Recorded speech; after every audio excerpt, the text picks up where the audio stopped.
باقی رہی بات نفسیات، ایسے بہت کم مریض، ڈاکٹر اس کو نفسیاتی دوائی دے گا، فوٹو نہ لے گا نشے میں، اب وہ حرکتیں نہیں کرے گا، ہم کہیں ہے اور فرق پہ ہے نا، پوری زندگی اس کو کھلاتے رہو۔ یاد رکھا میری بات، نشہ حرام ہے نا۔ مجھے ایک جن کہتا ہے کہ ایک اچھے بھلے آدمی پر ہمیں قبضہ کرنے کے لیے نا، اگر ہمیں کسی سے عداوت ہو جائے، کسی بندے سے، اچھا بندہ کوئی نیک ہو، تو ہمیں 12 سال سے زیادہ کا عرصہ لگتا ہے کہ اس کے جسم تک قبضہ کر سکتے۔ یہ وہ جن کہہ رہا ہے، تو نشئی کو ہم 1 منٹ میں اس پر داخل ہو جاتے ہیں، نشے والے بھائی ایک دم، کیونکہ اس کی وہ صلاحیت جو اللہ نے قوت مدافعت دی ہے ان سے بچنے کے لیے، وہ اس کی سلب ہو جاتی ہے نشہ کرنے سے، وہ فوری طور پہ اس پر قبضہ۔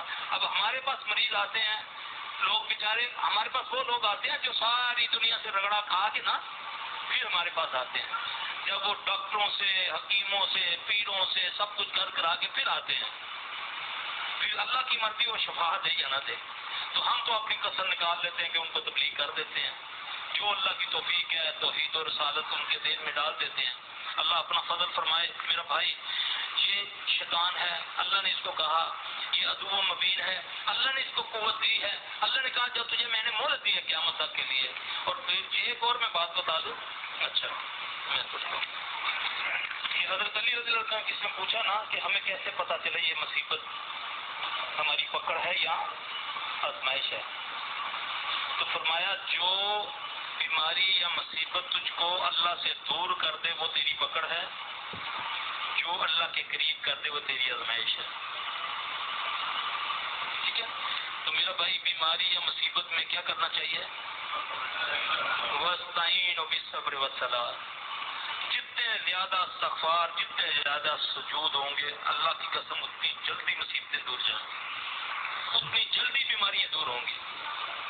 اللہ رگے حیات کے قریب ہے، اللہ رگے حیات کے قریب، علم و حکمت کے ساتھ، وجود کے ساتھ، مستوی العرش، اور اپنے علم و حکمت کے ساتھ۔ ادھر تم نے سجدہ کیا نہیں تو ادھر اللہ کے ساتھ تمہاری کال ملی نہیں، اور اللہ کو پنجابی، پشتو ساری زبانیں آتی ہیں، بیٹھو، رو، آنسو بہاؤ، کہو اے اللہ میرا یہ معاملہ ہے، اللہ کی قسم دور ہو جائے گا انشاءاللہ۔ اللہ کہتا ہوں مجھ پر گمان تو رکھ کہ میں سمیع و بصیر ہوں، میں دینے والا ہوں، میں تو مردوں کو زندہ کرنے والا ہوں، تو پھر دیتا ہے، تیرے پاس تو سب کچھ ہے۔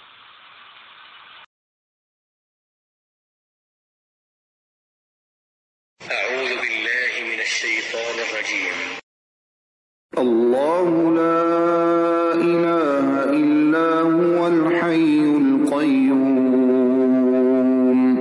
لا تأخذه سنة ولا نوم له ما في السماوات وما في الأرض من ذا الذي يشفع عنده إلا بإذنه يعلم ما بين أيديهم وما خلفهم ولا يحيطون بشيء من علمه إلا بما شاء وسع كرسيه السماوات والأرض ولا يؤوده حفظهما وهو العلي العظيم۔ آمن الرسول بما أنزل إليه من ربه والمؤمنون كل آمن بالله وملائكته وكتبه ورسله لا نفرق بين أحد من رسله وقالوا سمعنا وأطعنا غفرانك ربنا وإليك المصير لا يكلف الله نفسا إلا وسعها لها ما كسبت وعليها ما اكتسبت ربنا لا تؤاخذنا إن نسينا أو أخطأنا ربنا ولا تحمل علينا إصرا كما حملته على الذين من قبلنا ربنا ولا تحملنا ما لا طاقة لنا به واعف عنا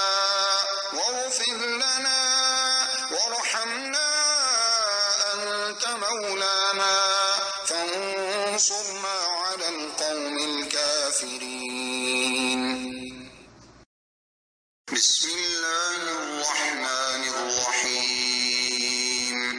قل هو الله أحد الله الصمد لم يلد ولم يولد ولم يكن له كفوا أحد.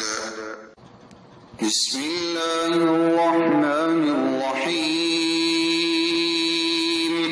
قل أعوذ برب الفلق من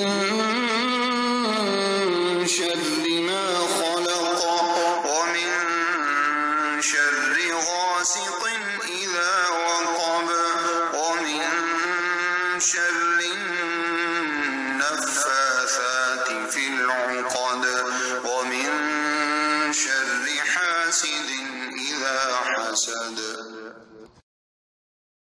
بسم الله الرحمن الرحيم. قل أعوذ برب الناس ملك الناس إله الناس من شر الوسواس الخناس الذي يوسوس في صدور الناس من الجنة والناس.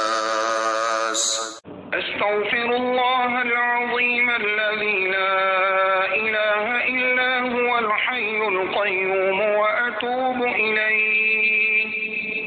اللهم إني أعوذ بك من البرص والجنون والجذام وسيء الأسقام. أعوذ بكلمات الله التامات التي لا يجاوزهن بر ولا فاجر من شر ما ينزل من السماء وما يعرج فيها ومن شر فتن الليل والنهار ومن كل طارق إلا طارقا يطرق بخير يا رحمن. أعوذ بكلمات الله التامات التي لا يجاوزهن بر ولا فاجر من شر ما ينزل من السماء وما يعرج فيها ومن شر فتن الليل والنهار ومن كل طارق إلا طارقا يطرق بخير يا رحمن. رب أعوذ بك من همزات الشياطين وأعوذ بك رب أن يحضرون. أعوذ بكلمات الله التامات من غضبه وعقابه وشر عباده ومن همزات الشياطين وأن يحضرون. بسم الله الذي لا يضر مع اسمه شيء في الأرض ولا في السماء وهو السميع العليم. أعوذ بكلمات الله التامات من شر ما خلق. اللهم صل على محمد وعلى آل محمد كما صليت على إبراهيم وعلى آل إبراهيم إنك حميد مجيد. اللهم بارك على محمد وعلى آل محمد كما باركت على إبراهيم وعلى آل إبراهيم إنك حميد مجيد.